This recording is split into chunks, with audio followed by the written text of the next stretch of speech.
The Veterinary Feed Directive is a new initiative from the FDA that was just implemented at January 1st, 2017.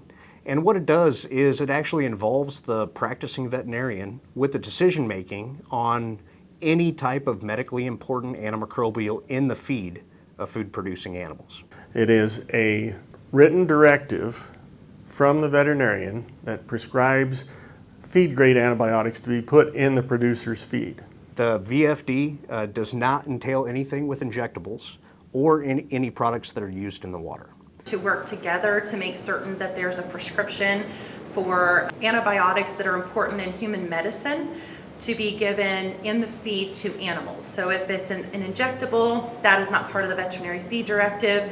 If it's not important in human medicine, like the coccidias or the ionophores, those two are not a part of the Veterinary Feed Directive. The veterinarian will need to communicate with the feed mill. We will need to communicate with the veterinarian to make certain that it's at the level that we need it to be able to control and prevent, and also at the level that the FDA allows. The only way we can get that Veterinary Feed Directive is by having that vet client-patient relationship. In order to utilize a VFD, the producer must have a veterinarian client-patient relationship with their veterinarian, a VCPR. The veterinarian will fill out the Veterinary Feed Directive and send it to the producer's feed manufacturer of choice. And then the feed manufacturer will make feed according to the veterinarian's instructions. All three of the veterinarian, the producer, and the feed mill must all keep copies of the Veterinary Feed Directive for a minimum of 2 years. The consumer can be assured that a veterinarian was involved in the decision to use antibiotics on these animals. It's a written authorization from a licensed practicing veterinarian authorizing the use of a medically important antimicrobial in the feed of food-producing animals. Now, by medically important, I'll break it down like this.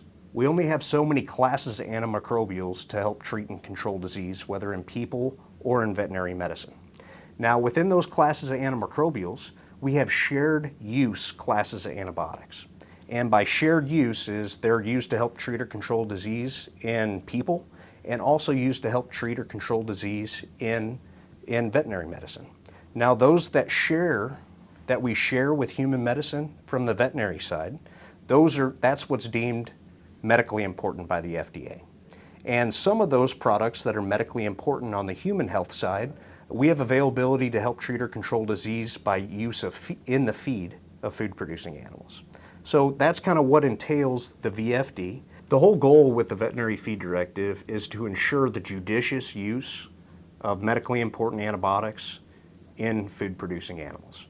And by judicious, what does the word judicious mean? It means that we're using them appropriately, the way that they're labeled, for the animals that those products are intended to be used in. So the veterinary oversight is ensuring the safe, wholesome food supply, that we are not going to end up with an issue from use of any of these products in the feed.